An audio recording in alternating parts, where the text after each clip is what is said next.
masih berada di luar Masjid Al-Fatih Kediri, kami persilakan untuk memasuki Masjid Al-Fatih Kediri karena insya Allah sebentar lagi daurah tadabbur Al-Quran akan segera dimulai. Sekali lagi bagi para peserta daurah yang masih berada di luar masjid, untuk kami persilahkan memasuki Masjid Al-Fatih Kediri.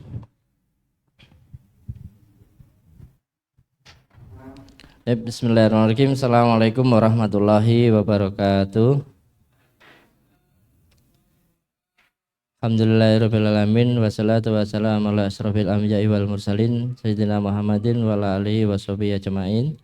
Rabbi shrahli sadri wa yassirli amri wahlul 'uqdatam min lisani yafqahul qawli. Allahumma sholli ala sayyidina Muhammad wa ala ali sayyidina Muhammad wa ala alihi wa sahbihi man tabi'ahum bi ihsan ila yaumiddin.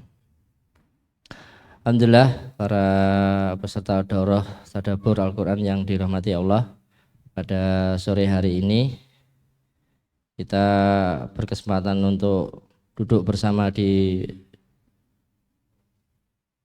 majelis ilmu ini, yang mana insya Allah ini menjadi sebuah kebersyukuran di sore hari ini kita bisa bersama-sama duduk di salah satu bentuk taman surga. Nah, itu kan duduknya di majelis ilmu. Insya Allah pada sore hari ini kita akan belajar bersama-sama tentang bagaimana metode tadabbur Al-Quran ini. Yang tadi sempat nyepil bahasanya kepada Ustadz, pripun niki saat metodenya. Ya, ini kita termasuk bagian yang beruntung dan alhamdulillah itu nggih. Karena ini beliau ini baru dapat ilmunya langsung pengen di-sharingkan pada kita. Nah, ini bahasanya fresh, langsung dapat sanatnya. Ya, itu sebagai awalannya. Dan Ustadz dan Ustadzah sekalian, monggo nanti kita ikuti acara kegiatan ini hingga selesai dan kita hadirkan hati kita, pikiran kita, dan tentunya doa-doa kita agar senantiasa Allah nanti turunkan ilmunya pada kita semuanya. Untuk mengawali majelis kita di sore hari ini, marilah kita awali dengan bacaan basmalah bersama-sama. Bismillahirrahmanirrahim. Alhamdulillah, tak lupa kita aturkan salawat dan salam pada junjungan kita Nabiullah Muhammad SAW, yang mana dari beliau juga seluruh ilmu itu juga tersampaikan dan hingga nyampe pada kita sebenarnya di hari ini. Tapi Bapak Ibu sekalian, monggo yang kalau saja yang cukup mboten, kayaknya perlu digeser saat ini agak ke sini karena ibunya banyak. Bapak mungkin bisa agak maju aja biar nanti yang belakang juga bisa menyesuaikan. Pintunya ditutup separuh saat ngapunten. Nah, jika nanti bisa bergeser sedikit, agak nyirong aja yang tengah. Ngapunten. Nah, itu sehingga baik, untuk mempersingkat waktu, marilah kita siapkan juga penanya, catatannya, waktu dan tempat pada Ustadz Setio, kami persilahkan.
Berdiri ya. Disiapkan mic Ustaz di putra 1, putri 1 Ustaz. Mikrofon. Yang putri sudah ada? Tes 1. Tes.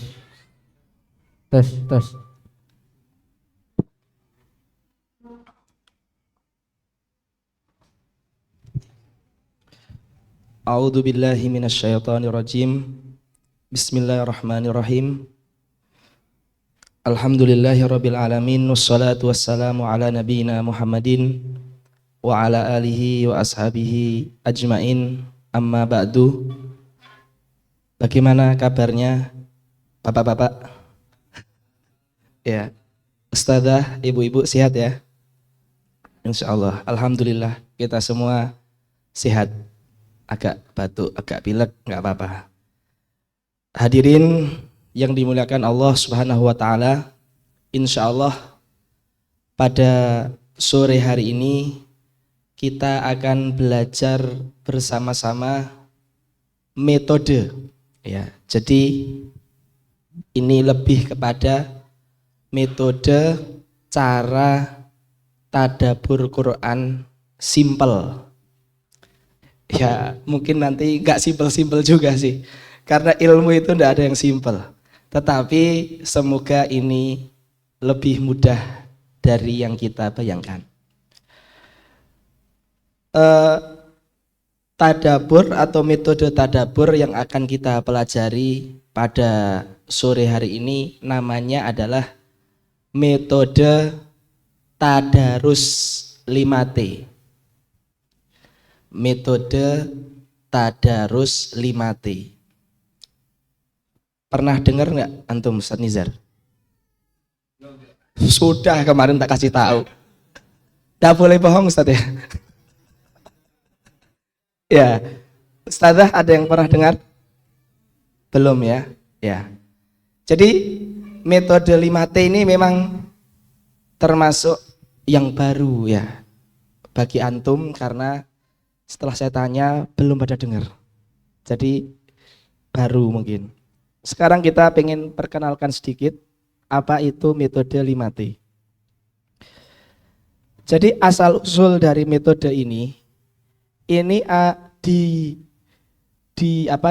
disusun oleh beberapa pakar Quran di Mekah. Namanya Yayasan Nabaul Azim.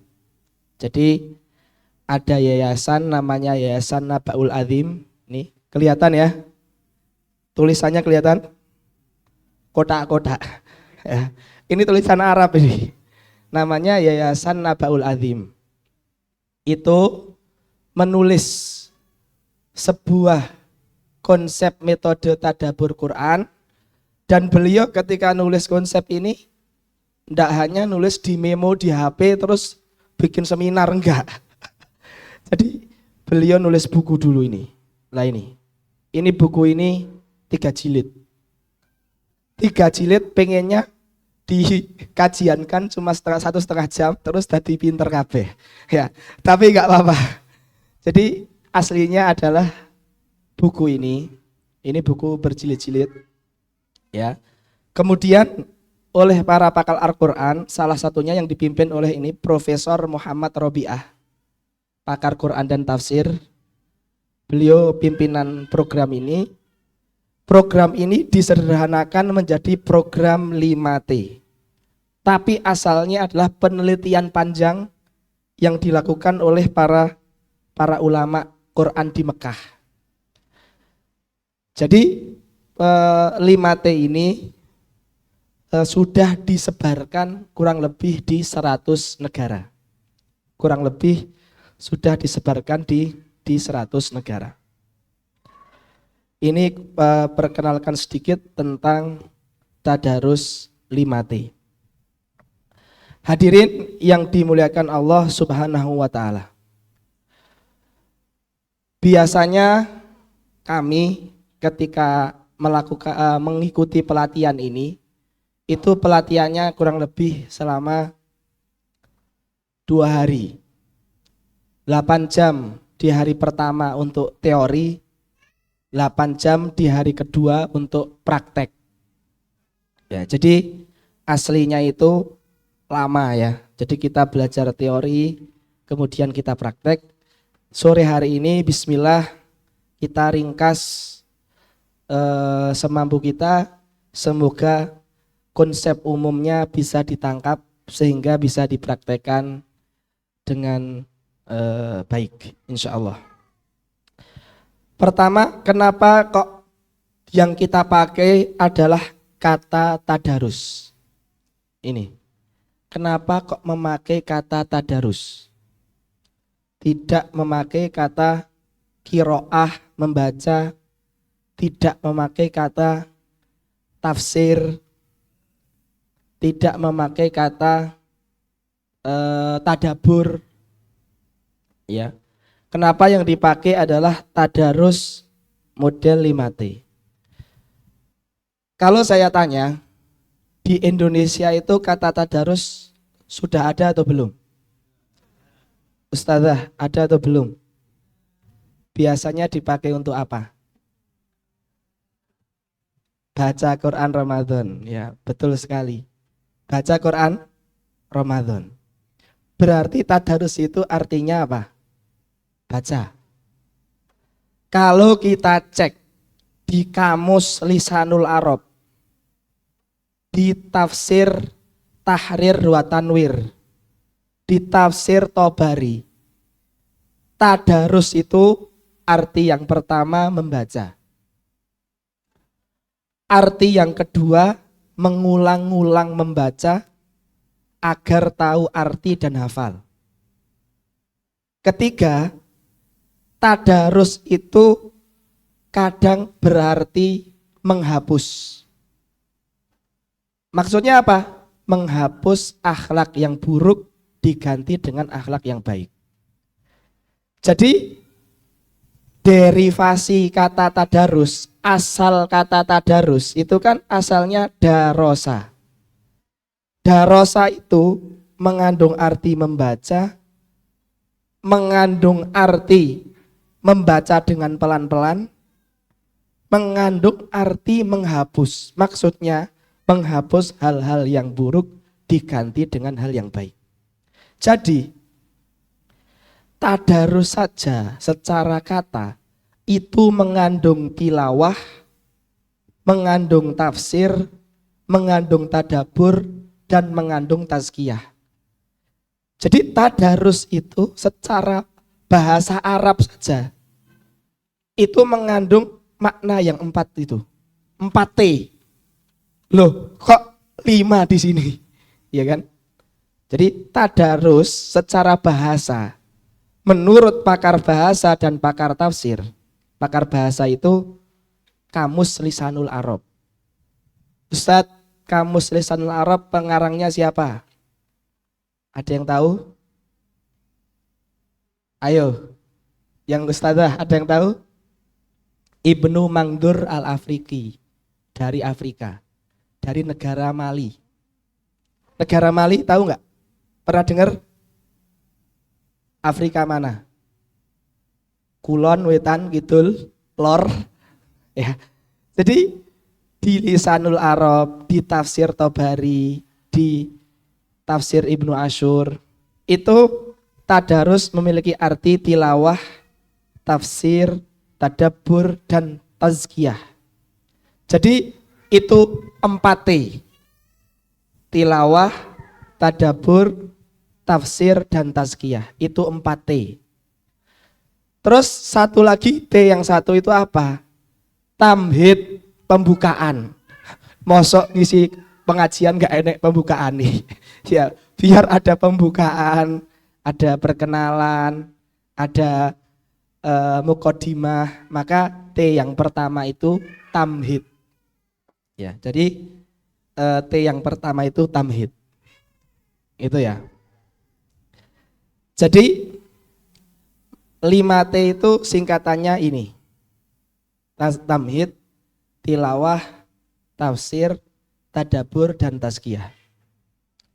Namanya adalah Majelis Tadarus.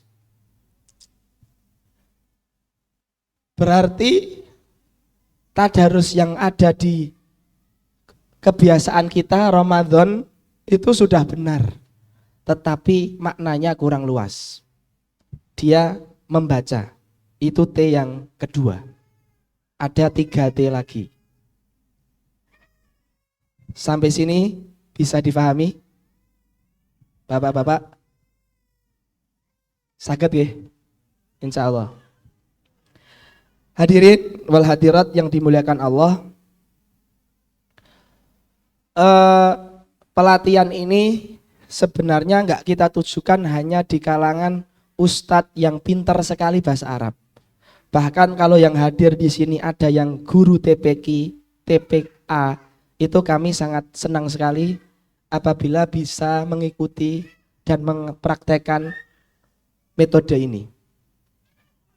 Sehingga di pengajian-pengajian Al-Quran itu tidak hanya mengajarkan tajwid dengan tahfidz, tetapi juga mengajarkan Quran sebagai hidayah kita dalam menjalani kehidupan. Gitu ya. Taib. Itu pemilihan kata tadarus dilihat dari sisi bahasa Arab sudah mengandung 5T. Sekarang pernah dengar hadis ini?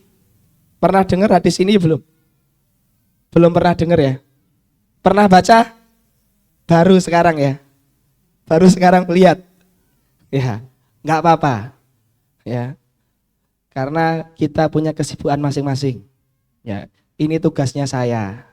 Antum tugasnya yang lain, pembagian tugas. Jadi ada hadis bunyinya gini.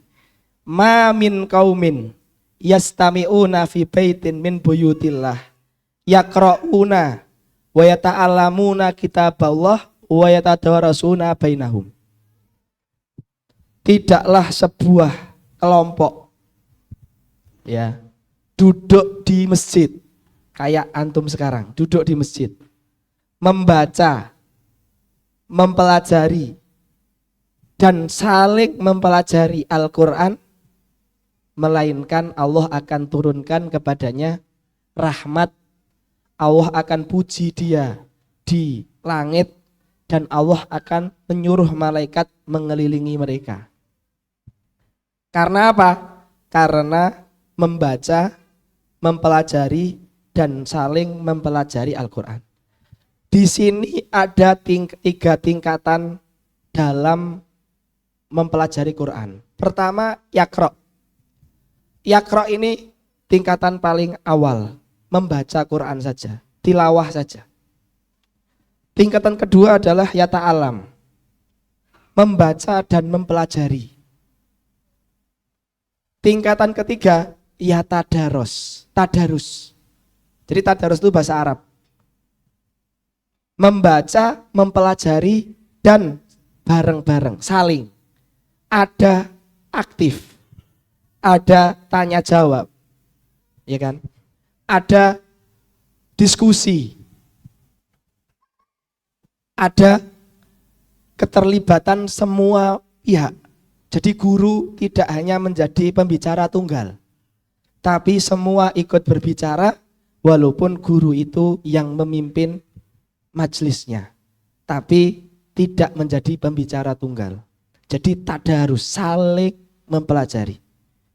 Maka metode ini, 5T ini, salah satu yang harus dilakukan oleh pemimpin halakoh, pemimpin majelis, adalah aktif mengajak peserta untuk berpikir, untuk bertadabur bareng-bareng.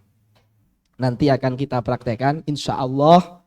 Makanya mic harus tersedia dan nanti kita paksa satu-satu untuk bicara. Ini gak ada, siapa yang mau bertanya? Gak ada. Kamu silahkan. Silahkan, nah gitu.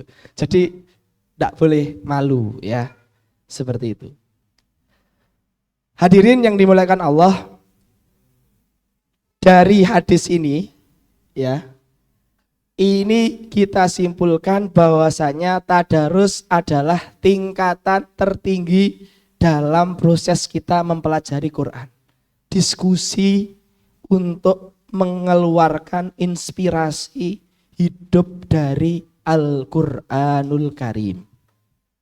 Intinya di situ, mengeluarkan inspirasi hidup dari Quran.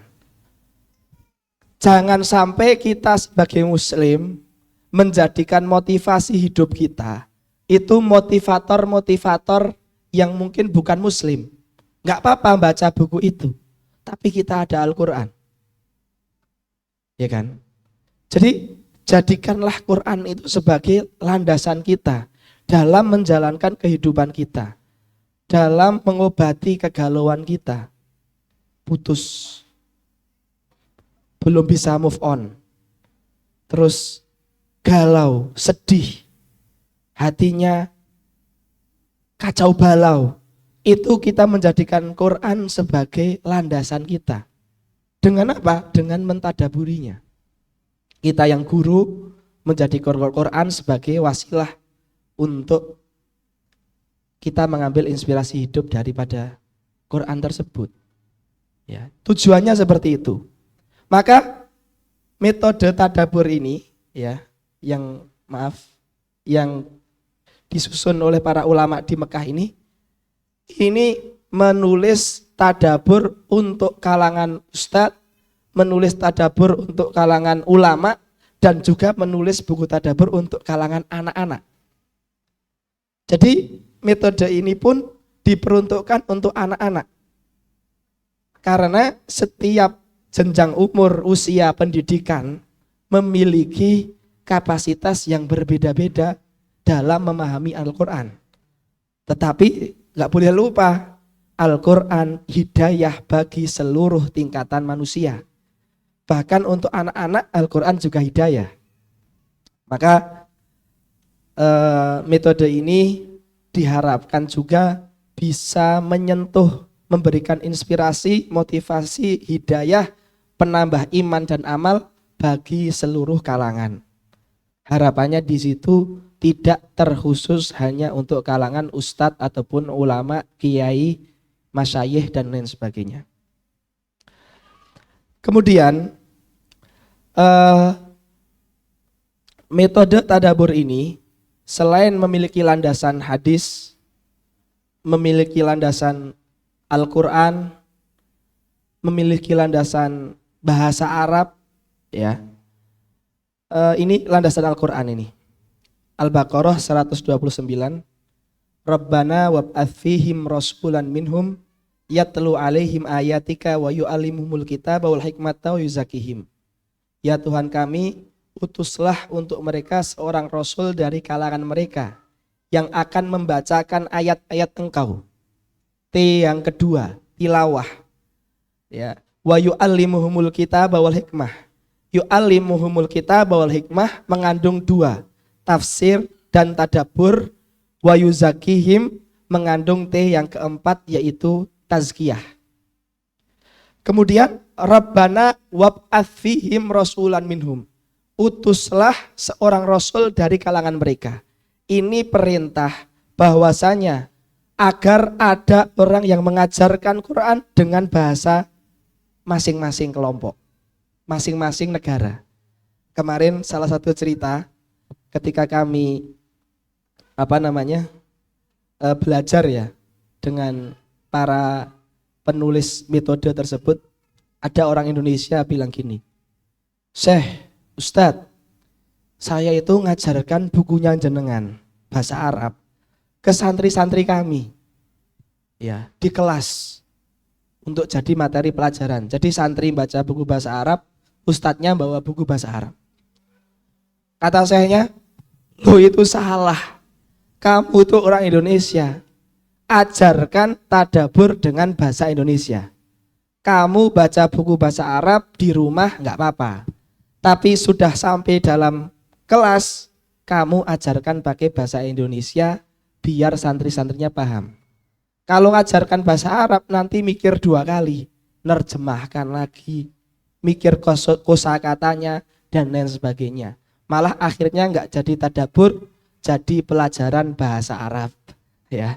Karena tujuan pokok dari metode ini itu bukan pelajaran tafsirul Quran, bukan pelajaran bahasa Arab, tapi orang bisa mendapatkan hidayah dari Quran dan bisa menuliskan praktek hidup yang nyata berdasarkan hidayah yang didapatkan ketika diskusi dijalankan di kehidupannya sesuai pekerjaan, profesi dan posisi masing-masing individu. Tujuannya di situ, mendapatkan inspirasi. Hadirin yang dimuliakan Allah, sebelum kita bahas 5T ini satu persatu, saya tambah hadis tadabbur. Saya katakan tadi majelis ini harus aktif. Pemimpin majelis, guru bertanya kepada anggota majelisnya, teman-temannya untuk mentadaburi sebuah ayat. Ya. Dari mana landasan itu? Landasannya ada di hadis Sahih Bukhari. Hadis ini mengatakan, mengisahkan Khalifah Sayyiduna Umar bin Khattab, ya. Khalifah Sayyiduna Umar bin Khattab mengumpulkan para ulama-ulama sepuh kalangan sahabat. Mengumpulkan para ulama-ulama sepuh kalangan sahabat. Di sana bahasa Arab, di sini bahasa Indonesia. Ya, tak terjemahkan. Mengumpulkan ulama-ulama kalangan sahabat dan mengikut sertakan sahabat junior yang masih muda, namanya sahabat Sayyiduna Ibnu Abbas radhiyallahu anhuma. Masih muda ketika itu. Yang datang ulama-ulama sepuh. Kemudian Sayyidina Umar bin Khattab bertanya kepada ulama sahabat yang senior tadi. Wahai para sahabat Rasulullah, apa yang Anda ketahui dari tafsir perkataan Allah, idza jaa nasrullahi wal fath wa ra'aitan nasa yadkhuluna fi dinillahi afwaja fasabbih bihamdi rabbika wastaghfir innahu kana tawwaba. Sayyidina Umar membaca ayat secara lengkap, kemudian bertanya kepada sahabat, apa tafsirnya wahai para sahabat? Apakah Sayyidina Umar tidak tahu tafsirnya? Tahu, tapi ingin mengadakan majelis yang aktif. Pengen bertanya, tafsirnya itu apa? Akhirnya sahabat senior mengatakan, tafsir dari ayat itu wahai Rasulullah, fasabbih bihamdi rabbika wastaghfir. Allah menyuruh kita untuk istighfar dan tasbih. Itu kelompok pertama menjawab dengan itu. Kelompok kedua, ada yang lain yang mau menjawab tafsirnya apa? Kelompok kedua mengatakan, kami tidak tahu ya Umar, la nadri. Kemudian Umar bertanya kepada Ibnu Abbas yang masih kecil, yang masih muda. Akadzalika taqulu ya Ibnu Abbas, apakah kamu juga berpendapat sebagaimana pendapat mereka?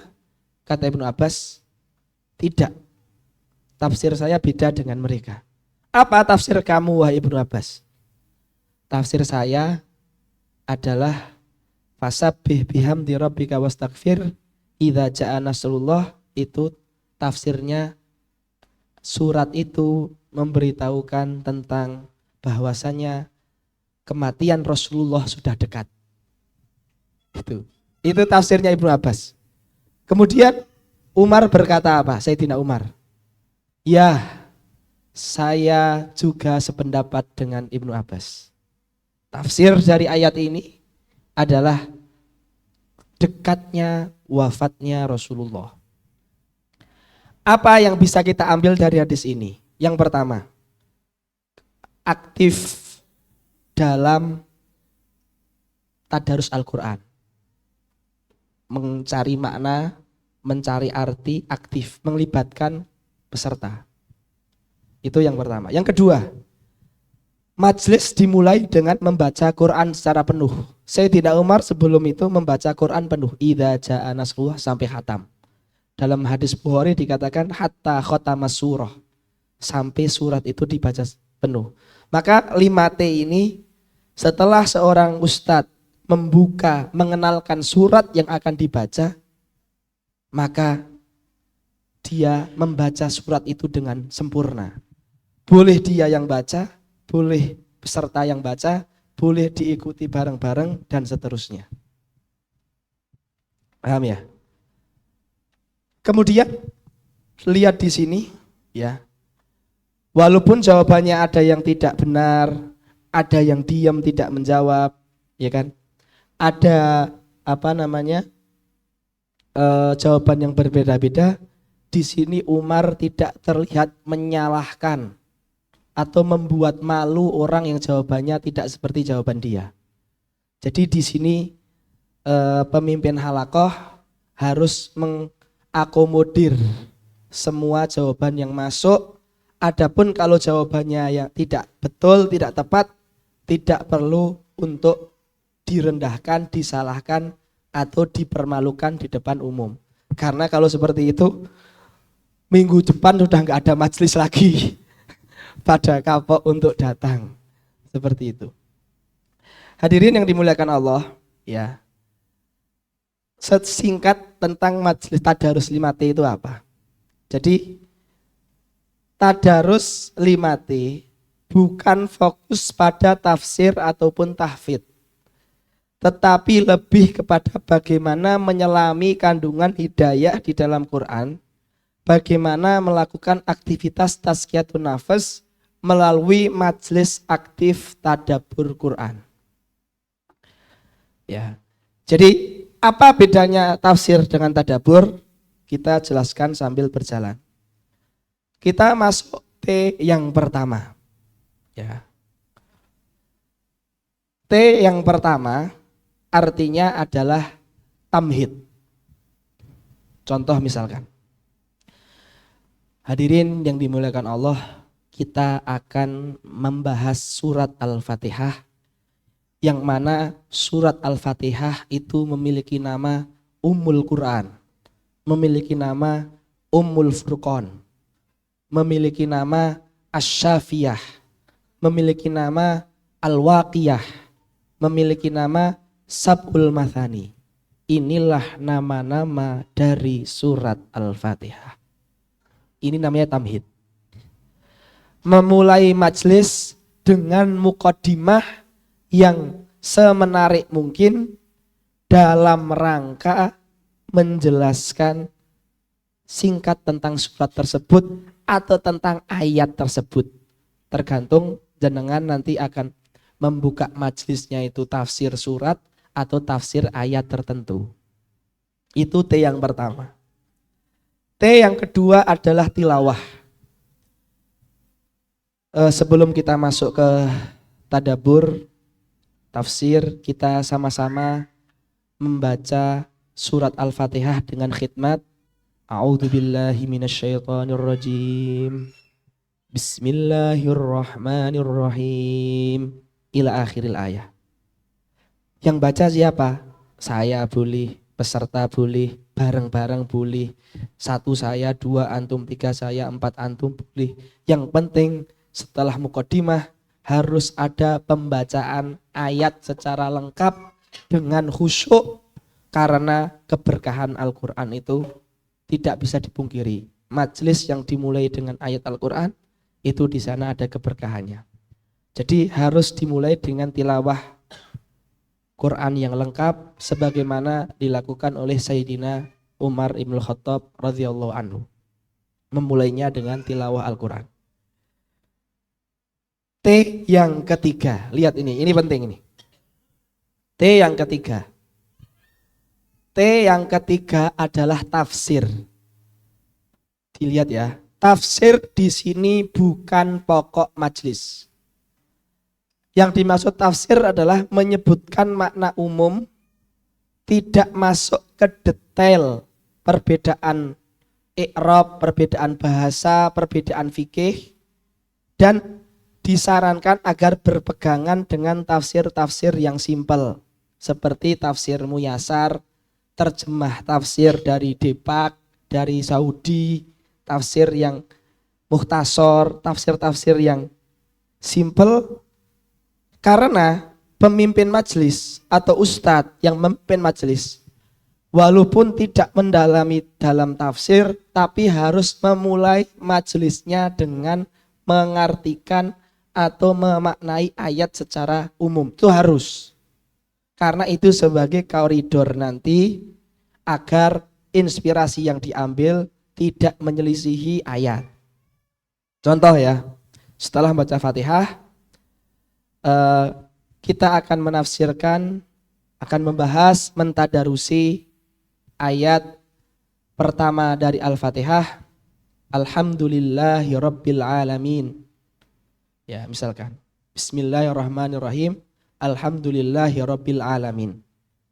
Alhamdulillah, segala puji milik Allah Rabbil Alamin, Tuhan semesta alam. Nah, itu cukup. Tafsirnya seperti itu aja. Iya kan? Tafsir umum. Ya, tafsir umum. Ya mungkin nanti kalau jenengan membahas tafsir yang berkenaan dengan fikih, mungkin jelaskan fikihnya secara ringkas. fikih tayamum, fikih wudhu, fikih sholat. Tapi tidak usah menyebutkan perbedaan para fuqaha. Karena tujuannya, goalnya bukan di situ. Goalnya di mana? Goalnya di yang nomor ketiga ini. Ya, lah kita sekarang praktek langsung ya. Jadi intinya adalah 3, tadabbur. Contoh-contoh. Alhamdulillahirabbil alamin. Segala puji bagi Allah, Tuhan semesta alam.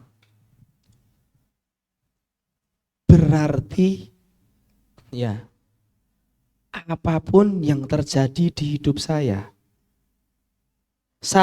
tidak boleh untuk mencela Tuhan. Karena yang boleh diberikan kepada Allah itu hanya pujian. Alhamdulillah, pujian milik Allah. Celaan itu bukan kepada Allah. Kalau mencela diri sendiri. Jangan cela Allah. Lah ini namanya berpikir mencari inspirasi. Berarti saya nggak boleh mencela Allah. Yang boleh memuji Allah. Itu tadabbur. Apa langkah dalam hidup saya? Praktek nyata dalam hidup saya dari tidak boleh mencela Allah. Praktek nyatanya, besok kalau pas saya ngajar, santrinya bebel, angel diatur, turu, ujian raiso jawab, saya tidak boleh menyalahkan santri saya tidak boleh misuh, saya tidak boleh menyalahkan takdir Allah, saya harus sabar. Tetap mengatakan alhamdulillah. Pasti di sana ada hikmah di balik itu. Lah, ini namanya tazkiyah. Mempraktekkan hidayah di dalam kehidupan nyata. Inspirasi namanya tadabbur. Terus praktek di kehidupan nyata tazkiyah. Jadi, tujuan dari majelis ini bagaimana seseorang yang keluar dari majelis menemukan inspirasi baru dalam hidupnya. Menemukan inspirasi baru dalam hidupnya yang bisa dipraktekkan sesuai dengan profesi masing-masing. Baik, jadi tadabbur dan tazkiyah. Hadirin yang dimuliakan Allah, kita mulai praktek ya. Kita mulai praktek masing-masing. Yang akan kita tadabburi adalah surat wal asri. Ya, masing-masing menyiapkan ide di kepala masing-masing karena akan saya tunjuk. Tidak akan saya siapa yang tahu, enggak, semuanya harus tahu. Ya. Mic tidak akan berpindah dari tangan panjenengan sebelum mengeluarkan kata-kata yang memiliki makna.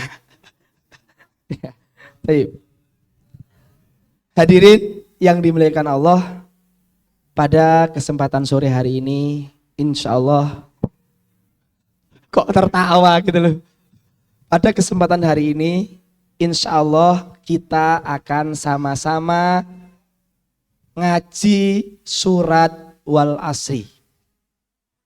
Surat wal asri ini, kata Imam Syafi'i, seandainya orang hidup hanya berpegangan dengan wal asri, hidupnya cukup. Seandainya kita hidup, motivasi kita, pegangan kita wal asri, cukup sudah, nggak butuh motivasi yang lain. Artinya seandainya Quran cuma wal asri, cukup. Ini salah satu fadilah dari surat wal asri yang disebutkan oleh Imam Syafi'i. Ini namanya T yang pertama, tamhid. Ya, baik. Hadirin yang dimuliakan Allah, saya ingin mendengarkan salah seorang dari hadirin untuk membacakan surat wal asr. Monggo. Antum, baju coklat. Iya. Ya, pakai mic. Semua pakai mic. Biar terekam. Silakan. Yang lain mendengarkan dengan hikmah. Dari a'udzubillah ya. A'udzu billahi minasy syaithanir rajim. Bismillahirrahmanirrahim. Wal 'asr. Innal insana lafi khusr illal ladzina amanu wa 'amilus shalihat wa tawasaw bil haqqi wa tawasaw bis sabr. Jazakumullah khairan katsiran. Shadaqallahul azim. Bacaan yang sangat baik sekali. Terima kasih. Ustadz siapa namanya? Ida. Ustadz Ida. Dika. Ustadz Dika. Terima kasih Ustadz Dika ya. Siap untuk menjawab pertanyaan yang lain nanti. Taib. A'udzubillahi minasyaitonirrajim. Saya berlindung kepada Allah dari setan yang terkutuk. Bismillahirrahmanirrahim. Dengan nama Allah yang Maha Pengasih lagi Maha Penyayang. Wal asri, demi waktu. 3 itu dulu yang saya tafsirkan. Ini tafsir, ini cukup kayak gini tafsir. Jadi tafsirnya seperti ini. Ya, jadi tafsir secukupnya, tidak usah bismillah huruf ba ini mengandung ini. Nah, cukup tafsir secara umum. Lah, sekarang kita masuk ke tadabbur dari ta'awud ya. A'udzu billahi minasyaitonir rajim. Saya berlindung kepada Allah dari godaan setan yang terkutuk. Saya berlindung kepada Allah dari godaan setan yang terkutuk. Menurut saya, kita ini di hidup itu mesti akan selalu ada godaan. Sekuat apapun, setakwa apapun, sesoleh apapun, sehebat apapun, namanya godaan setan itu mesti selalu ada. Di Quran itu Allah menyuruh orang sebelum membaca Al-Quran untuk berlindung dari setan. Padahal Quran sendiri itu perlindungan dari setan. Quran sendiri itu sudah melindungi dari setan. Tapi Allah nyuruh berlindung dari setan. Berarti setan ini memang godaannya sampai kita mati. Nggak akan pernah godaan setan itu berhenti. Buktinya Quran yang melindungi setan itu harus berlindung dulu dari setan sebelum baca Quran. Berarti godaan setan ini tidak gemen-gemen. Mesti akan selalu ada, bahkan ketika sholat, bahkan ketika ngaji, ketika belajar, ketika berbuat baik, apalagi ketika kosong, ketika melamun, ketika hatinya itu jauh dari Allah, godaannya lebih kuat lagi. Tapi intinya hidup gak boleh kita merasa longgar, merasa aman dari godaan setan. Itu sih inspirasi yang mungkin saya dapatkan dari A'udzubillahi minasyaitonirrajim. Saya akan meminta dari Putri. Mic-nya tolong Bu. Mic-nya disebarkan. Tafadhol. Nomor 3 dari itu Ibu yang sedang menulis. Ya, silakan. Ya, Bu. Ya, jangan. Itu. Ya. Ya. Ya. Pertanyaannya, apa hidayah, inspirasi yang jenengan dapatkan dari perintah untuk berdoa, saya berlindung kepada Allah dari godaan setan yang terkutuk? Monggo. Sebutkan nama. Bismillahirrahmanirrahim. Nama saya Intan. Intan, Ibu Intan. Hidayah dari kata ta'awud ini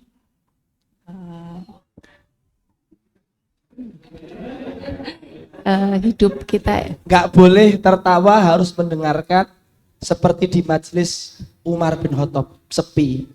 Ayo. Seluruh kehidupan kita ini berisi akan godaan-godaan setan, baik dikala kita sedang berbuat kebaikan, apalagi dibuat perbuatan buruk. Gitu. Iya, bagus sekali Ibu Intan ya. Beliau, Ibu Intan, mengatakan seluruh kehidupan kita ini tidak lepas dari godaan setan, baik ketika kita dalam berbuat baik atau berbuat buruk. Jadi tidak lepas dari godaan setan. Ya, itu dicatat Pak Yuda ya, yang pertama ya, dari Ibu Intan. Sekarang yang putra, monggo Pak. Nggih. Ayo.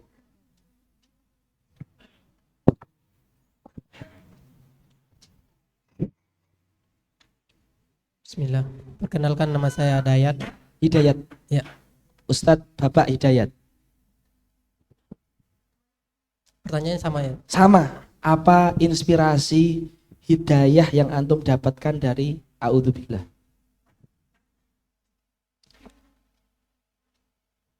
Allah Subhanahu wa taala itu memerintahkan kepada kita untuk berta'awuz sebelum membaca Al-Qur'an.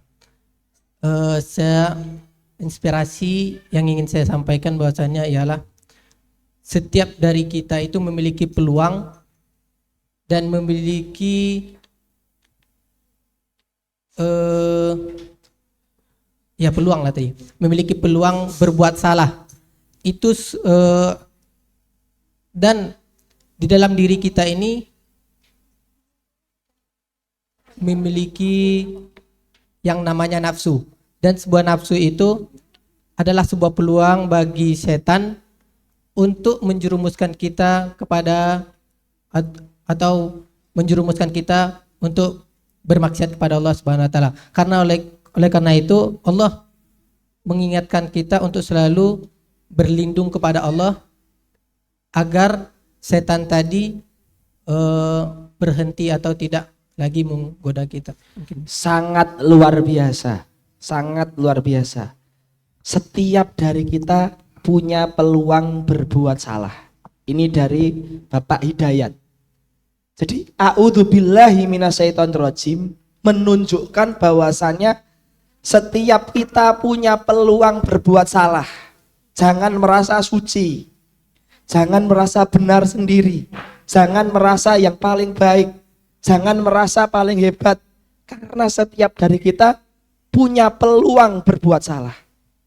Nah ini saya tidak kepikiran loh. Artinya dapat ilmu dari mana? Dari aktif. Karena memang Rasulullah sudah mengatakan tingkatan mempelajari Quran itu membaca. Yang kedua mempelajari. Yang ketiga saling mempelajari. Ilmunya lebih banyak kalau saling mempelajari. Ya ini a'udzubillah memiliki bisa disimpulkan adalah kita memiliki peluang salah. Allah menyuruh kita berlindung dari godaan, berarti kita punya peluang tergoda, punya peluang salah. Jangan merasa aman walaupun berada di masjid, apalagi kesendirian, nggak ada siapa-siapa. Terima kasih sekali Bapak Hidayat dengan inspirasinya yang bagus. Yang pertama tadi apa Pak Yuda? Kita ulangi lagi.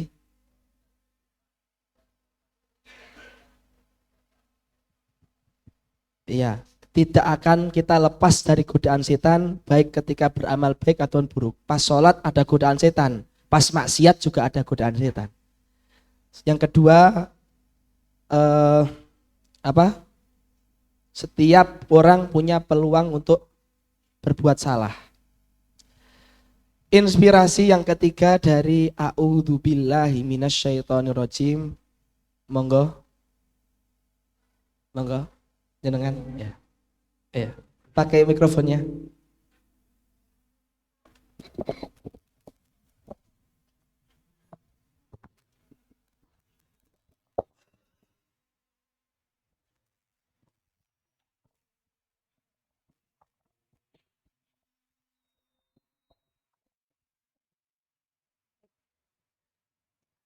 Bismillah, nama Ria Ustadz. Ria. Inspirasi yang bisa saya ambil dari lafaz ta'awudz ini adalah di mana a'udzubillah, saya berlindung kepada Allah.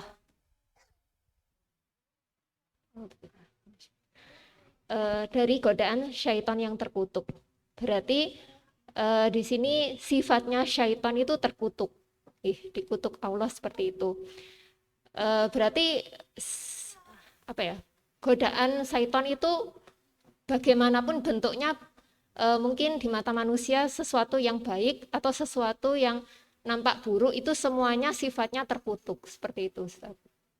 Nggak ada yang baik gitu. Berarti gini, godaan setan itu walaupun kelihatannya manis itu nggak baik. Iya. Lah, monggo ditulis. Ini dari Ustazah Ria, dari Ibu Ria, mengatakan bahwasanya yang namanya godaan setan walaupun kelihatannya manis, jangan sampai kita tertipu karena terkutuk. Artinya kalau kita lagi tergoda untuk berbuat kemaksiatan dan kita tahu yang namanya maksiat itu perbuatan setan, madhabnya setan itu madhab maksiat, ideologinya setan ideologi maksiat, ya enggak? Tapi kok kita pengen manis, ya enak, jangan, itu terkutuk. Bagaimanapun juga itu setan terkutuk. Bisa dipahami nggak dari Ustazah tadi? Ya, jadi godaan apapun, sesuatu apapun, atau maksiat apapun, lebih mengerucut lagi, itu kalau kita sudah mau mulai terpikat, sudah mau mulai tergoda, ingat, itu terkutuk, itu jelek. Pakai akal, buka mata batin, agar hati kita tidak tersandra oleh setan. Baik sekali, Masya Allah, Tabarakallah. Selanjutnya saya mau minta dari kalangan ikhwan yang muda-muda ini, ya, baik. Ayo, siapa? Zar, sama Zar. Ustadz Aji, ayo. Ayo.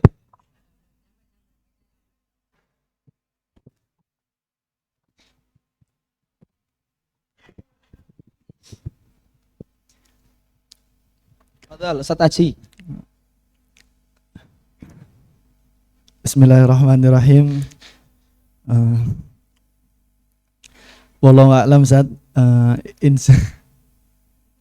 Mungkin inspirasi atau hidayah yang bisa saya ambil pelajaran dari perintah a'udzubillahi minasyaitonirrajim ini adalah salah satu bentuk latifnya Allah Subhanahu wa taala kepada kita sebagai makhluknya, bentuk kelembutan kasih sayangnya Allah kepada kita.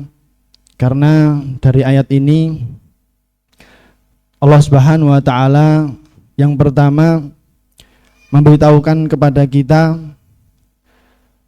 kondisi internal, kondisi jiwa kita sebagai manusia, yaitu lemah. Karena Allah memerintahkan kepada kita untuk meminta perlindungan, dan itu menunjukkan bahwa kita adalah makhluk yang lemah. Kemudian yang kedua, bentuk latifnya Allah Subhanahu wa taala kepada kita, Allah juga memberitahukan kepada kita dari sisi eksternal yang bisa melemahkan diri kita tadi yang secara internal sudah lemah, memberitahukan kepada kita akan makhluk atau musuh yang paling berbahaya bagi kita, yang dapat menambah kelemahan diri kita, yaitu adalah syaitonir rajim, musuh yaitu setan yang terkutuk.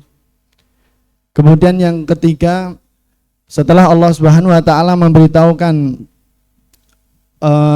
problem atau masalah atau ujian yang akan kita hadapi baik secara internal maupun eksternal, Allah tidak berlepas diri, Allah tidak angkat tangan dari kita, Allah memberikan solusi dengan solusi yang terbaik agar kita selamat dari ujian yang sifatnya internal maupun eksternal, yaitu dengan kita meminta perlindungan kepada Allah Subhanahu wa taala, karena Allah lah satu-satunya zat yang bisa memberikan perlindungan yang terbaik. Luar biasa. Wallahu a'lam. Bagus sekali. Syukron Ustaz Aji. Ini kita akan mentadaburi tadaburnya Ustadz Aji.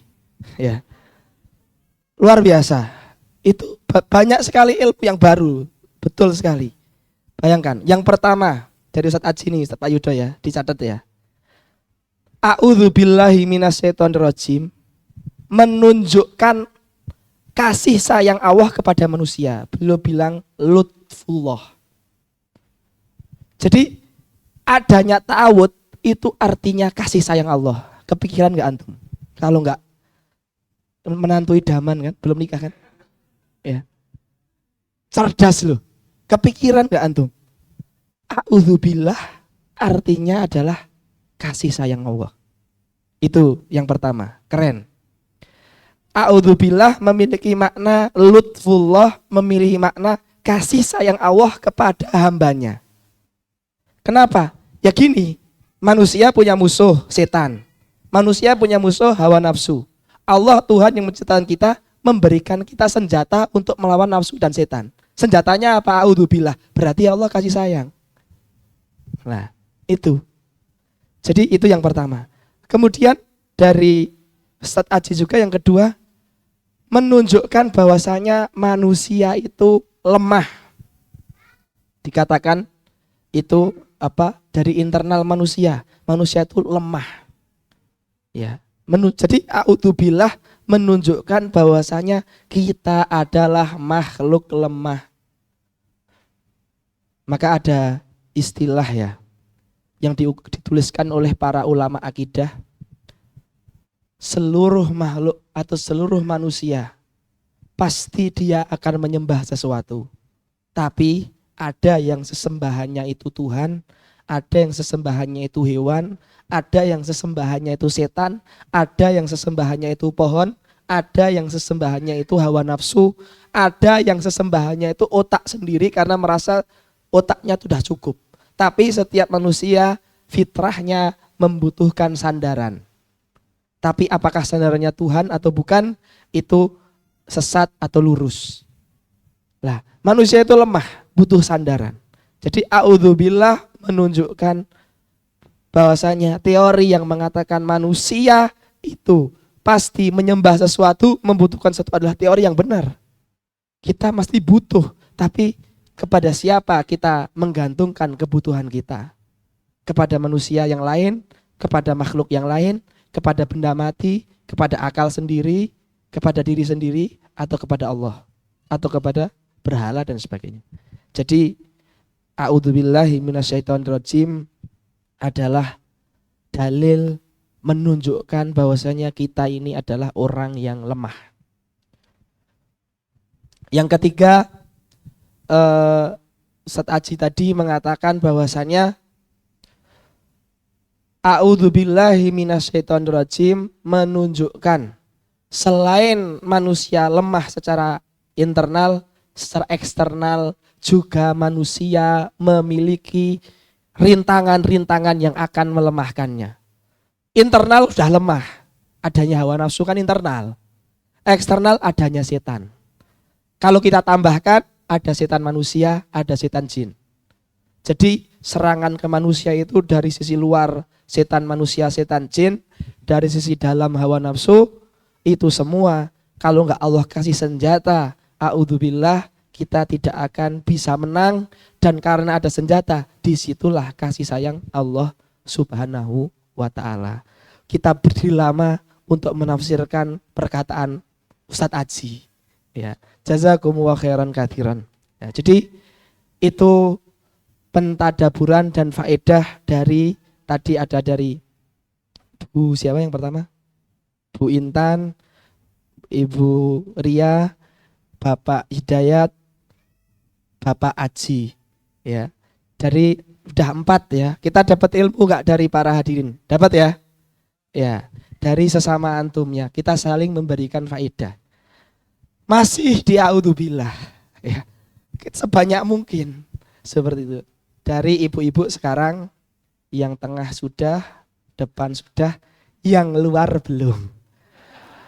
Monggo ibu ingkang kerudungipun hijau. Ya, nggih silakan ibu. Silakan. Karena kita harus adil. Fa'dilu. Ya, seperti itu. Ayo.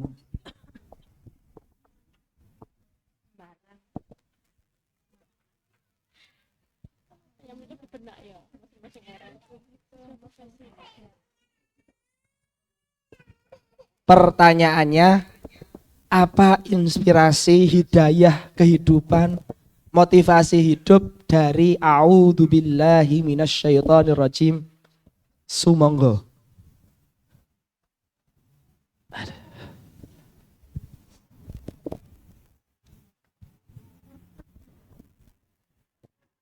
Bismillahirrahmanirrahim. Kita adalah umat Allah yang lemah. Dengan adanya kalimat a'udzubillahi minasyaitonirrajim adalah kita meminta perlindungan kepada Allah agar kita bisa memahami apa yang ada di kehidupan ini, terutama di Al-Quran yang menjadi petunjuk kita, agar kita bisa benar-benar memahami apakah yang disampaikan itu sesuatu yang benar. Jadi kadang kan ada, kalau kita belajar membaca terjemahan sendiri kan akhirnya sesuai dengan apa yang kita tangkap. Jadi kalau kita memohonkan perlindungan, kita berharap agar apa yang kita pahami dari Al-Quran itu menjadi benar dengan perlindungan Allah. Luar biasa. Ibu siapa? Ibu Oni. Ibu Oni. Itu faedah baru. A'udzubillah adalah doa atau adalah wasilah agar kita dapat ilmu yang benar. Nah itu, dapat pemahaman yang benar. Jadi kita belajar, gak mesti loh ilmu yang kita dapatkan itu lurus. Apalagi sekarang banyak YouTube, banyak internet, banyak seliweran di Reels, di Instagram, short video, di TikTok, tiba-tiba muncul gini. Ternyata ilmu yang benar bukan dari usaha otak kita. Kalau taklim muta'alim mengatakan ahlul bid'ah dan ahlus sunnah bedanya apa? Salah satunya ahlul bid'ah menyandarkan akal dalam menerima kebenaran, ahlus sunnah menyandarkan Allah atau teks Allah dalam menyatakan kebenaran, tidak bersandar pada akalnya. Lah, a'udzubillah ini bukti bersandarnya kita kepada Allah agar diberi ilmu dan pemahaman yang benar. Tidak kita bersandar di akal kita dalam mendapatkan ilmu, tetapi yang pertama adalah meminta dan bersandar kepada Allah. Itu dari Ibu Oni ya, bahwasanya a'udzubillah wasilah untuk mendapatkan pemahaman yang benar. Bagus. Terakhir dari kalangan ikhwan. Ya, terakhir dari kalangan ikhwan. Depan sudah, samping sudah.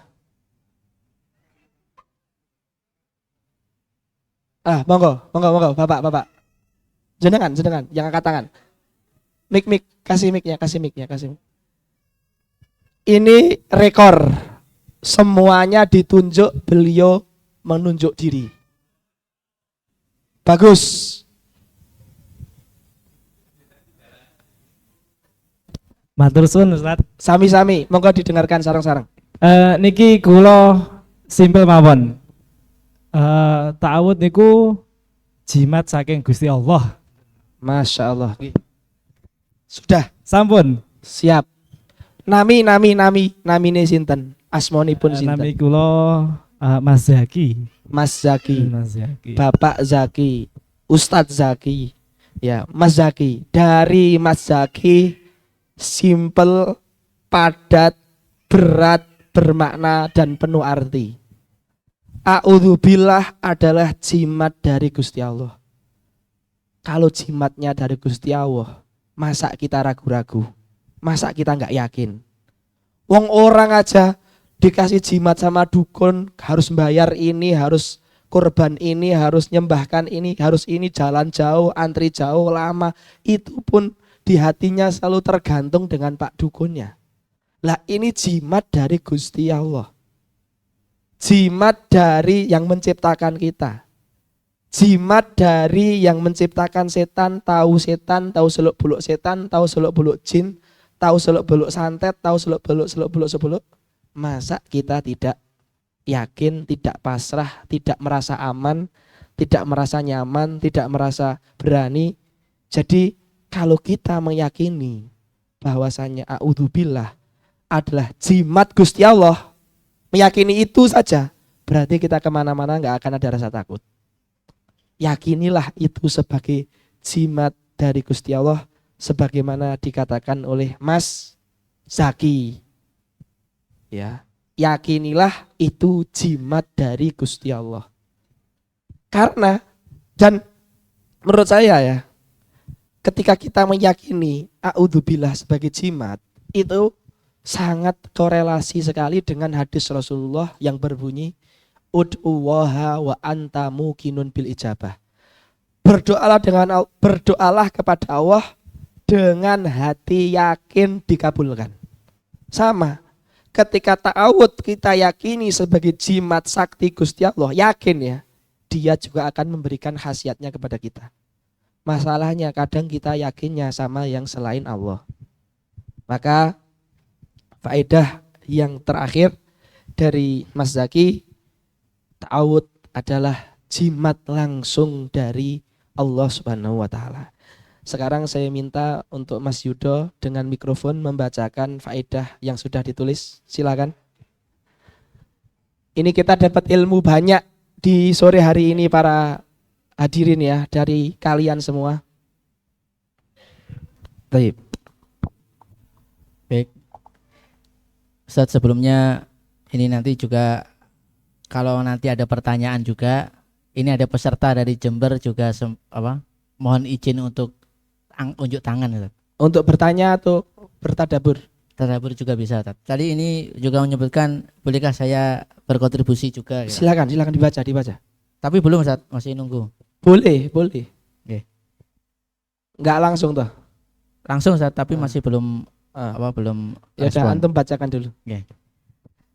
Baik, saya bacakan dari yang saya tulis tadi dari Bu Intan, bahwa setiap kehidupan tidak terlepas dari godaan setan, baik ketika beramal baik apalagi ketika berbuat buruk. Kemudian dari Ustadz Hidayat, bahwa setiap orang memiliki peluang untuk berbuat salah. Kemudian dari Ustadz Daria, bahwa godaan setan itu adalah maksiat, itu selalu menjadi perbuatan buruk meskipun terlihat manis. Kemudian dari Ustadz Aji, bahwasanya menunjukkan bahwa ta'awud itu adalah menunjukkan kasih sayang Allah kepada manusia. Kemudian yang kedua, menunjukkan manusia itu adalah makhluk yang lemah, yang pada dasarnya manusia itu membutuhkan sandaran. Kemudian yang ketiga, manusia itu memiliki rintangan-rintangan dari luar, yaitu godaan dari setan salah satunya. Kemudian dari Bu Oni menyampaikan bahwa kita meminta perlindungan kepada Allah agar apa yang kita pelajari dari Al-Quran mendapatkan pemahaman yang benar. Kemudian yang terakhir dari Ustadz Zaki atau Bang Jack menyampaikan bahwa jimat saking Gusti Allah. Karena dari Allah, maka kita harus yakin bahwa itu adalah perlindungan yang baik. Matur suwun Ustadz Yudo. Hadirin yang dimuliakan Allah, yang tadi kita lakukan itu namanya T yang keempat tadabur. Jadi memang masyayikh kami ketika kemarin mengajarkan kami metode ini menekankan di T yang keempat ini. Di mana di T yang keempat ini harus ada keaktifan dari peserta, dari pemimpin majelis untuk mengeluarkan sebanyak mungkin hidayah inspirasi dari ayat Al-Quran. Sekarang kita masuk, kita baru di A'udzubillah, nggak ada masalah, sudah banyak. Ada berapa itu jumlahnya dari faedahnya Mas Yuda? 1, 2, 7 ya. Sudah ada 7 faedah, 7 inspirasi, 7 hidayah yang kita semua bisa mengambil manfaatnya dari A'udzubillahi minasyaitonirrajim. Sekarang T yang terakhir adalah tazkiyah. Tazkiyah artinya menjadikan inspirasi, motivasi Quran sebagai landasan hidup. Praktek. Jadi ini adalah pertanyaan-pertanyaan. Menjadikan diri kita adalah objek yang diajak bicara oleh Quran. Quran itu sedang berbicara kepada siapa? Ya kepada saya. Saya ini yang disindir. Jadi ketika kita sedang membaca Quran, mentadaburi Quran, anggaplah diri kita yang sedang disindir. Bukan samping kita, apalagi yang jauh di sana. Kita ini yang sedang disuruh, sedang dilarang, diperintah, disindir, ya kita ini. Kemudian, apa langkah konkret dan aplikatif yang bisa langsung kita jalankan dari itu? Kita praktekannya. Yang pertama, monggo dibaca dari Bu Intan coba tadi. Bahwa setiap kehidupan tidak terlepas dari godaan setan, baik ketika beramal baik apalagi berbuat buruk. Setiap kehidupan tidak lepas dari apa? Godaan. Godaan. Baik ketika beramal baik atau ketika beramal buruk. Saya sendiri ya dari tadabur Bu Intan tadi, langkah yang saya lakukan di kehidupan nyata itu apa? Karena godaan itu tidak hanya ketika kita berbuat buruk, bahkan ketika sholat, ketika belajar, ketika baca Quran pun itu ada godaan. Maka langkah konkret yang akan saya lakukan, saya tidak akan tergesa-gesa ketika mau sholat di masjid. Saya harus tenang ketika persiapan sebelum ke masjid. Pakaiannya yang tidak bau, badannya sudah seger, ke masjidnya tidak lari. Karena saya ketika sholat, ketika dalam keadaan yang tidak fresh, tergesa-gesa, sholat saya bisa nggak khusyuk. Karena apa? Karena godaan tidak hanya ketika kosong, ketika sholat ada godaan. Maka sholat saya harus saya persiapkan dengan sedemikian rupa rapi, baik, meminimalisir kemungkinan godaan yang akan menyerang saya. Itu langkah yang akan saya lakukan di kehidupan nyata berasaskan dari tadabur yang pertama tadi, bahwasanya godaan setan tidak hanya ketika orang berbuat jelek, bahkan ketika orang berbuat baik. Itu namanya tazkiyah. Menyimpulkan langkah nyata dalam hidup, dan tazkiyah ini berbeda-beda. Kalau saya mungkin mentazkiyahnya di perkara sholat, mungkin yang lain di pekerjaannya sebagai pedagang, mungkin yang lain di pekerjaannya sebagai petani, sebagai ustadz, sebagai takmir masjid, sebagai suami, sebagai istri, sebagai guru, tergantung kehidupan yang dia jalani. Itu contoh ya. Sekarang saya akan bertanya lagi satu persatu. Monggo dibaca. Ustadz siapa namanya? Pak Tomo, monggo dibaca yang faedah kedua setelah dari Bu Intan. Dari siapa? Dari Ustadz Hidayat. Dari Ustadz Hidayat. Oke. Setiap orang memiliki peluang berbuat salah. Setiap orang memiliki peluang berbuat salah.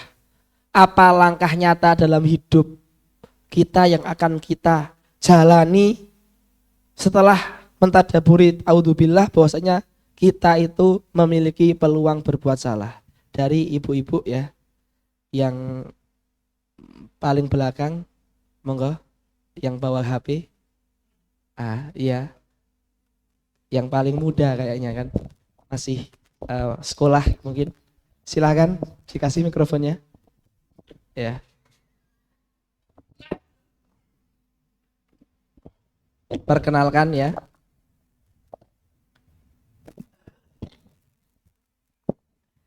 Apa ya, saya ulangi ya, Mbak ya, Ustadzah ya.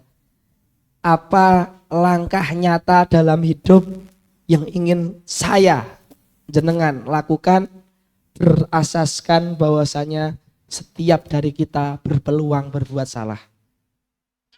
Monggo.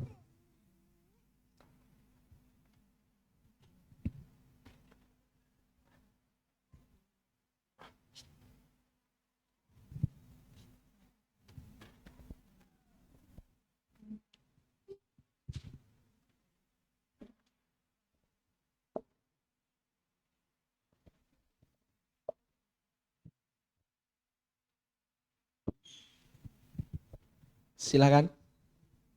Saya kalau lama berdiri capek ini.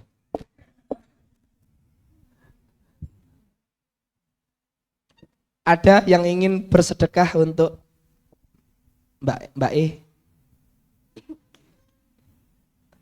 Oh, ada? Silakan.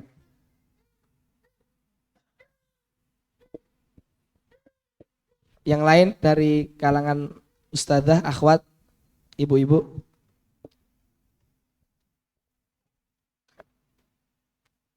Oke. Oh ya, silakan Bu. Monggo. Silakan. Ya. Nggih, untuk tazkiyah ini semua orang berpeluang berbuat salah. Nggih. Sehingga saya tidak akan menuntut suami saya untuk Masya Allah, itu bagus sekali. untuk sempurna. Masya Allah, Karena Masya dia Allah. juga punya salah, gitu sih Ustaz. Luar biasa. Di masjid kan nggak boleh tepuk tangan di hati masing-masing. Ya, hati ini ramai banget.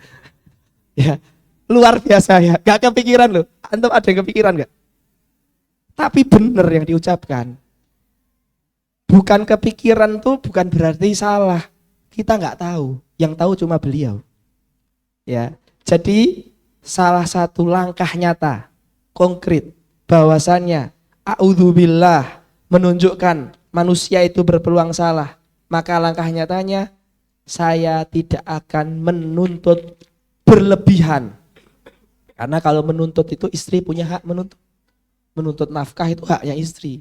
Menuntut kasih sayang itu hanya istri. Tapi menuntut berlebihan dari suami saya. Ya, karena apa? Karena memang berpeluang salah.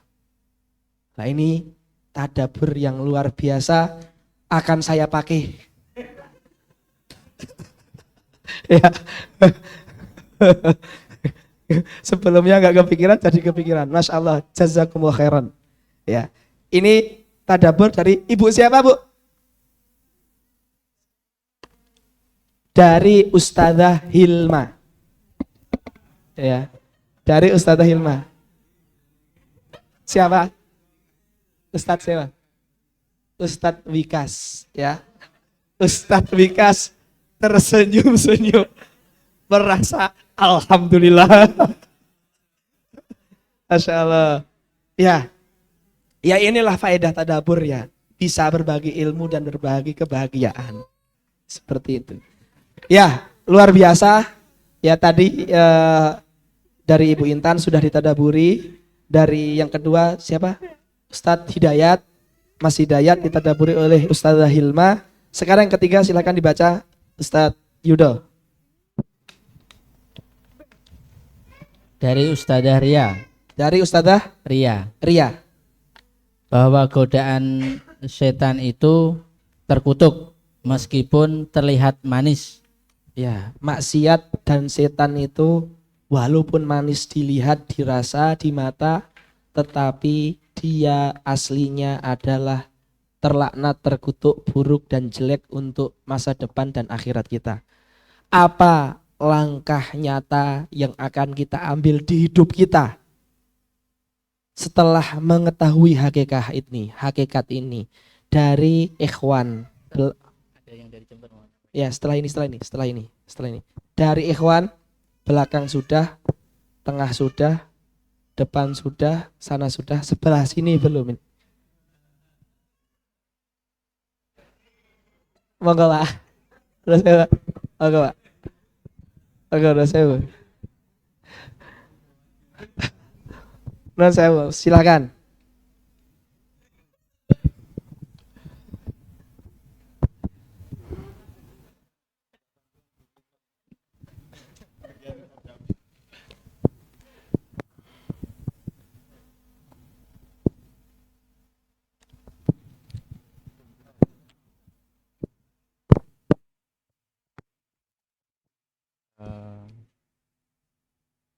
Ya, mungkin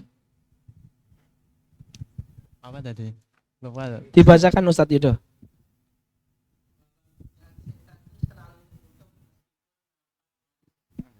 Monggo.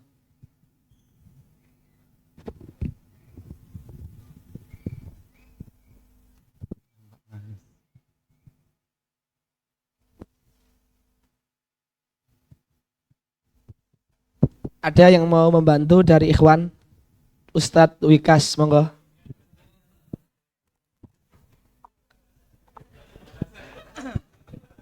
Monggo. Bismillah. Apa langkah nyata dari godaan setan terkutuk walaupun manis, maka saya bertazkiyah, saya berhati-hati terhadap memandang lawan jenis yang tampak lebih cantik ya.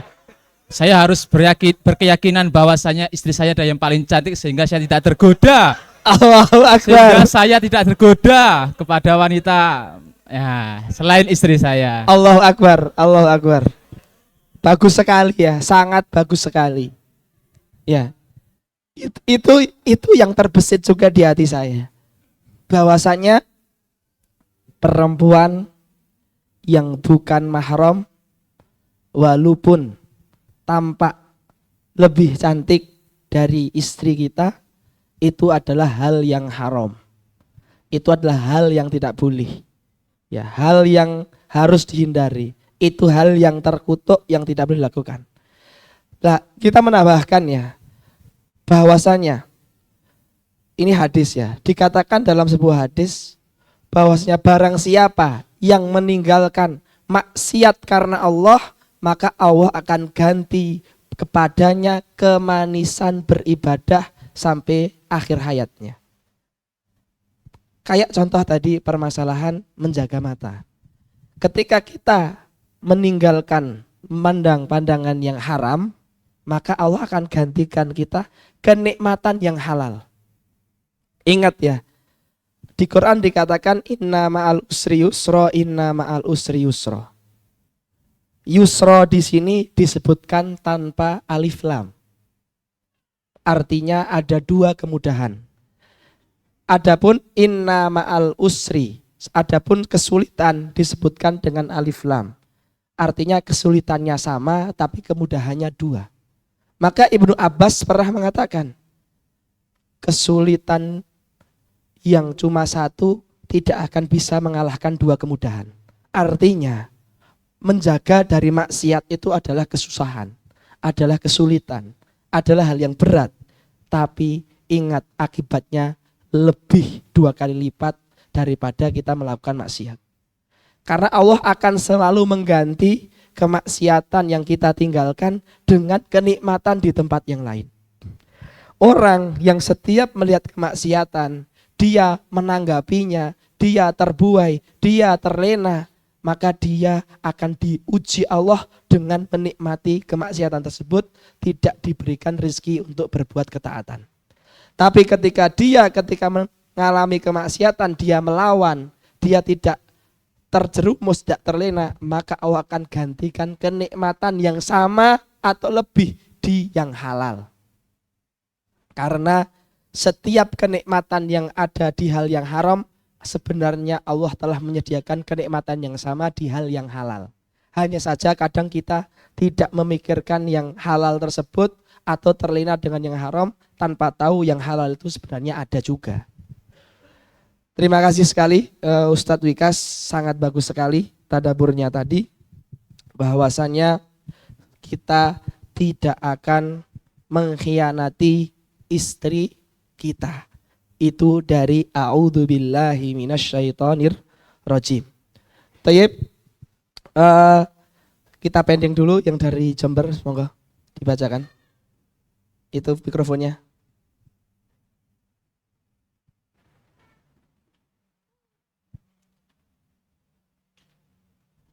Silakan, Pak. Udah aku buka, Pak.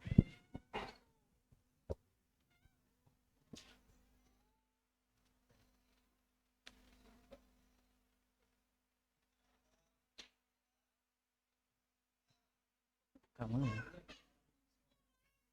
Sebentar, Pak. Sebentar, Pak. Ada settingan yang kurang, Pak.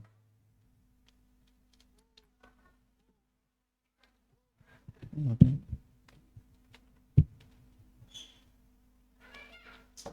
Coba, Pak.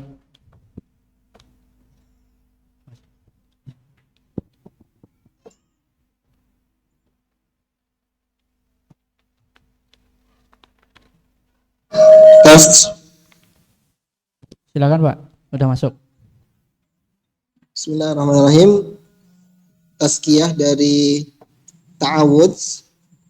Insyaallah dengan berlindung pada Allah dari godaan setan yang terkutuk, maka saya akan berusaha untuk selalu bisa menghadirkan hal-hal yang bermanfaat di setiap waktu.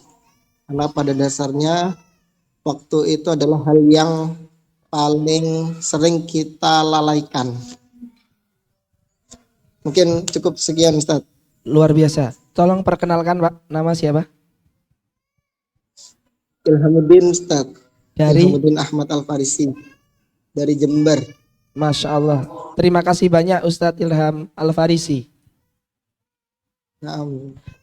Dari Ustadz Ilhamuddin Al-Farisi dari Jember mengatakan, bentuk tazkiyah a'udzubillah adalah tidak membiarkan waktu saya terbuang percuma kecuali dengan hal yang bermanfaat.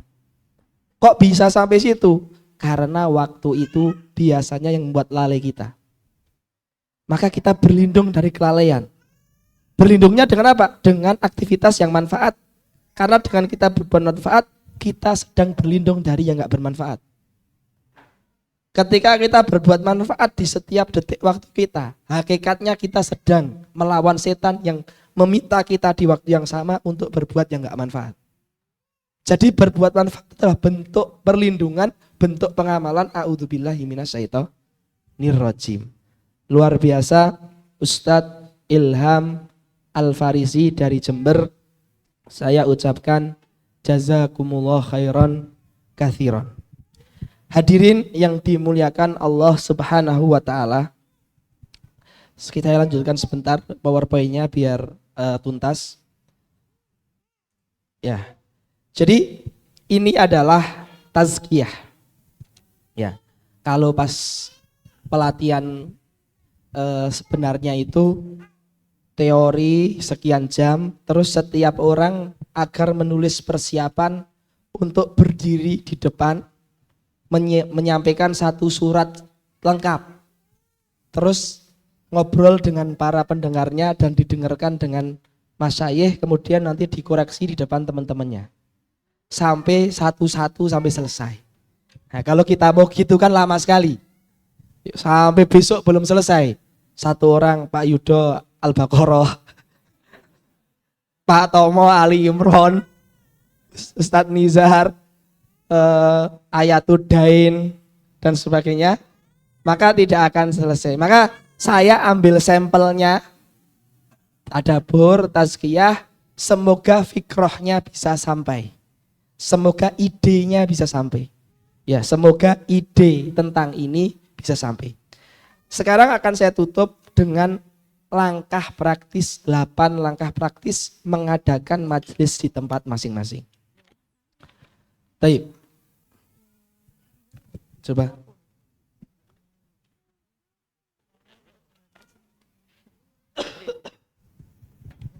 8 langkah praktis mengadakan majelis di tempat masing-masing. Pertama, lakukanlah majelis dengan urutan yang saya sebutkan tadi.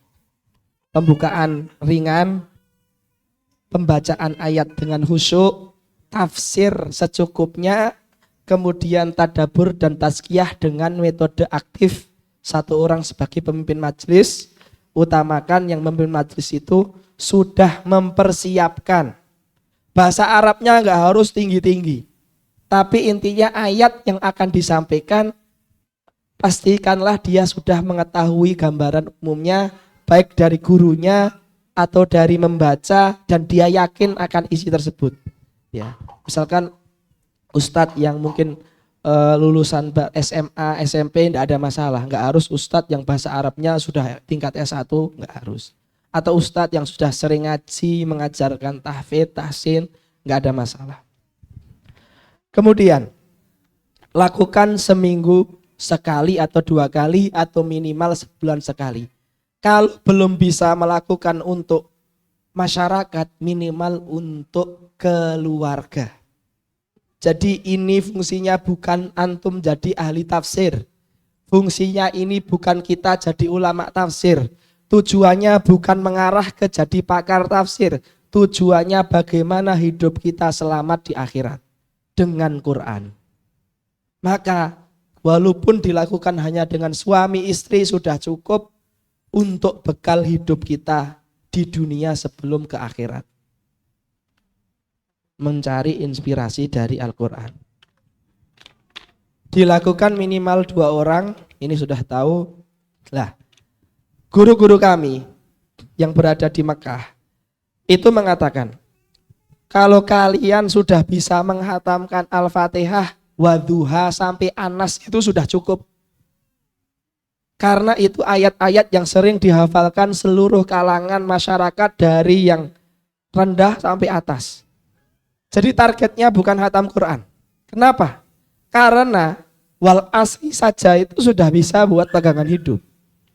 Al-Fatihah saja itu dinamakan dengan induknya Quran.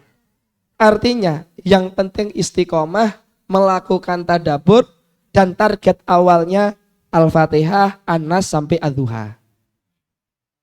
Tapi jangan sampai melakukan tadabbur dengan rasa terkejar-kejar. Kalau guru kami mengatakan 1 tahun itu kan lama ya. Seandainya setahun itu hanya mengatamkan sampai Wadduha, itu sudah luar biasa. Seandainya belum juga nggak apa-apa. Jadi karena memang targetnya adalah menghidupkan Quran sebagai hidayah hidup. Menghidupkan itu dengan cara berdiskusi aktif. Karena kalau nggak aktif ya, satu orang itu banyak godaan, rasa males berpikir. Kita kalau sama-sama berpikir tuh suka, semangat. Ya. Terus jadi targetnya sehingga kalian jangan sampai merasa insecure atau merasa rendah. Kalian bisa Fatihah, Duha sampai Anas, itu sudah bagus sekali. Dan ini bisa diperhatikan di mana-mana. Karena kebanyakan sudah tahu, hafal, dan artinya sudah agak tahu dikit-dikit. 5. Target majelis menemukan insight iman amal yang langsung bisa diterapkan dalam keseharian dengan cara diskusi. F. Adanya ustadz yang memimpin majelis. Betul. Walaupun metode ini ditujukan kepada serendah mungkin sampai anak-anak, tapi tetap harus ada yang memimpin majelis, ustadz. Tidak boleh orang yang nggak bisa baca Quran, nggak tahu sama sekali, ya nggak boleh. Tetap harus ada yang memimpin majelis, walaupun nggak harus doktor di bidang tafsir, nggak harus yang sudah hafal tafsir. Intinya ada bahasa Arab sedikit, menguasai surat-surat pendek itu, dan artinya dan pernah belajar tafsirnya dengan guru atau dengan siapa, terus mengadakan nggak apa-apa. Sebelum terakhir, hindari debat kusir dalam majelis. Jangan debat khilafiyah dalam majelis ini, karena nanti nggak jadi dapat hidayah, jadinya dapat kelahi. Nggak jadi dapat hidayah Quran. Ya, jadi jadikan majlis itu seharmonis, romantis, dan serukun mungkin, sehangat mungkin. Terakhir, ingat, ketika di majlis ada hal yang susah, tidak tahu tentang permasalahannya, dan ini wajar sekali, jangan gengsi, jangan takut untuk bertanya ke ahlinya, mencari sumber aslinya dari ustadz, syekh, kiai, YouTube, buku, teman, ahli ilmu sekitarnya untuk memastikan siapa tahu pemahaman saya tadi salah. Tetap harus ada proses selalu belajar di luar majelis. Hadirin yang dimuliakan Allah, akhirnya kita sudah selesai secara umum menjelaskan tentang 5T ini. Jika ada pertanyaan silahkan.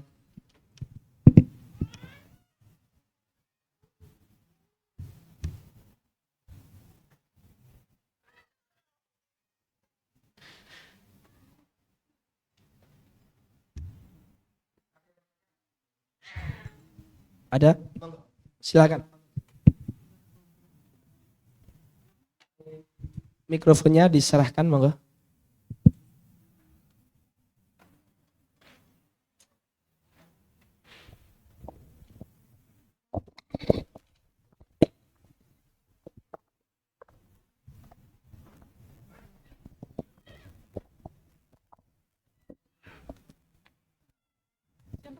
Fadal. Bismillahirrahmanirrahim. Nama saya Farida. Izin bertanya Ustadz, untuk pertanyaan pertama, panjenengan tadi menyampaikan ada sebuah hadis. Saya tidak begitu menghafalkan detailnya, garis besarnya mawon nggih. Seorang hamba yang beribadah dalam rangka menghindari maksiat karena Allah, maka dia akan diberikan kenikmatan beribadah sampai akhir hayatnya, seperti itu kurang lebih. Pertanyaannya adalah, apakah ini berlaku sebaliknya Ustadz? Untuk orang yang sudah tahu ilmunya, memiliki keimanannya, tapi tetap istilahnya nerabas jalan maksiat itu. Yang kedua, mengenai pertanyaannya bagaimana Ustazah? Pertanyaannya adalah bagaimana? Apakah ini berlaku sebaliknya dalam artian hukumannya untuk orang-orang yang tahu tentang dosa maksiat ini tapi tetap dilakukan.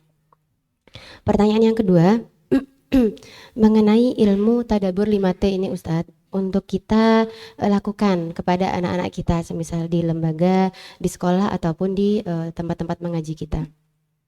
Setelah mengikutin, alhamdulillah Ustadz banyak insight-nya. Cuman saya melihat, ini pendapat saya pribadi, ada keterbatasan di sana. Keterbatasannya adalah ketika kita mempraktekkan kepada anak-anak kita yang jenjangnya masih semisal kelas 5 SD.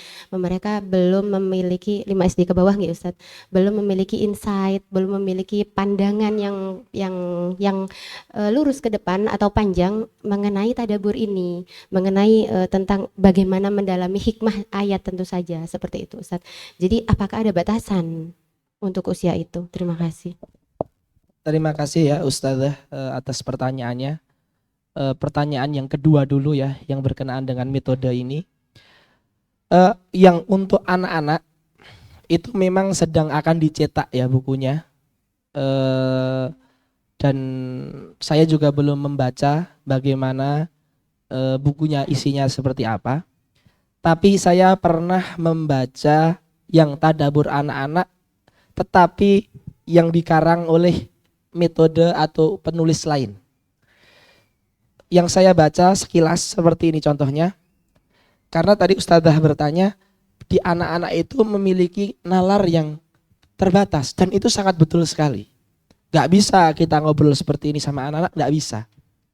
Karena beda pengalaman hidupnya, apa yang dibaca, usianya, juga belum usia tamyiz ataupun balik, kematangannya, itu jelas gak bisa. Tapi dan ini saya juga menantang diri saya sendiri ya, bersamaan dengan nanti jika yang anak-anak ini muncul, saya ingin coba praktekkan di anak saya sendiri, apakah saya mampu atau tidak. Ya, kita sama-sama mencoba. Tapi sekedar informasi ya, ini bukan pengalaman pribadi saya. Saya ketika membaca tadabbur anak-anak, karena ada buku yang ditulis tentang itu, tadabbur juz amma anak-anak. Itu ketika membahas soal wal asri ya, demi waktu ya. Itu di sana ditulis ibu itu berbicara kepada anaknya, "Nak, waktu sholat itu apa saja? Duhur, asar, maghrib, isya, subuh. Terus sehari semalam itu ada apa saja pagi dan siang, sholat duhur jam berapa, sholat asar jam berapa." Jadi tadaburnya itu di buku yang saya baca itu lebih kepada apa yang berkenan dan waktu tapi untuk usia anak gitu loh. Sholat jam berapa kali sehari, 5 waktu kayak gitu. Nah ini teori tapi ini ya Ustazah ya. Ini teori itu yang apa namanya saya baca sekilas di tadabbur juz amma dan al-fatihah. Itu seperti itu. Tapi untuk prakteknya saya belum pernah mempraktekkan, dan untuk teorinya untuk 5T sendiri bukunya masih dalam percetakan. Insya Allah nanti kita share lagi kabar terbaru. Tapi mungkin bisa dicoba masing-masing ya. Artinya untuk saat ini yang saya pahami 5T ini mengikuti daya tangkap peserta. Bahkan kalau pesertanya mungkin para petani dan pedagang yang ada di desa. Ya ngobrolnya kita ke arah situ. Dagang, tani, dan sebagainya. Kalau ustamanya ustadz ya tentang mengajar santri, taklim dan sebagainya.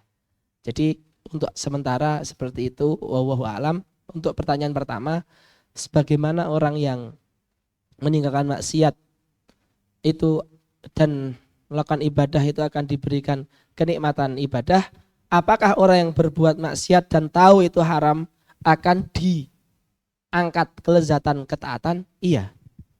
Dan itu ada hadisnya di Sunan Tirmidzi. Orang itu setiap berbuat kemaksiatan akan ada titik hitam.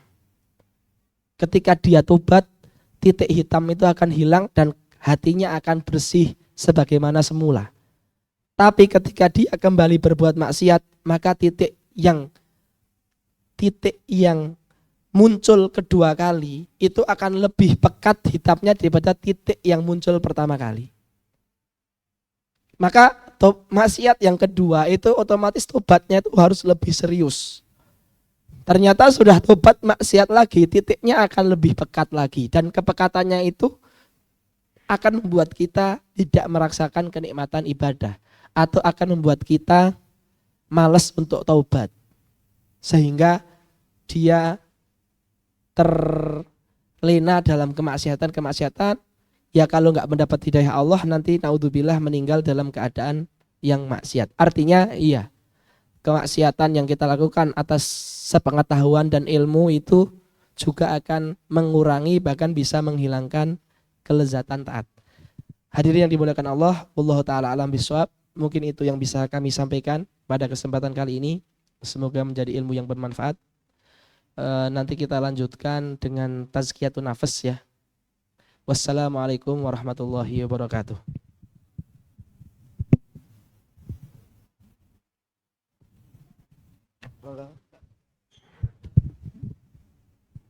Alhamdulillah para peserta daurah yang dirahmati Allah. Demikian tadi daurah 5T kita di sore hari ini. Semoga yang sederhana ini bisa menjadikan kita memiliki bekal untuk mentadaburi Al-Quran. Ternyata ya segampang itu, senikmat itu, dan yang penting dipraktekkan. Pripun? Adzan dulu. Baik, sebentar. Baik, sebelum kita akhiri, mari kita ada sesi untuk foto bersama. Untuk posisinya, pripun? Saya ndek.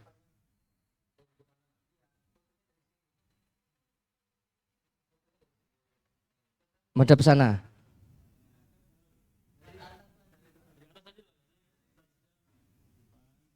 Oh, pesertanya tetap di belakang. Ya.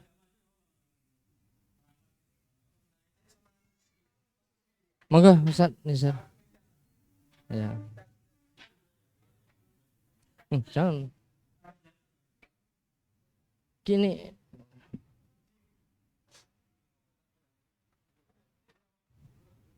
Sasarul sudah siap?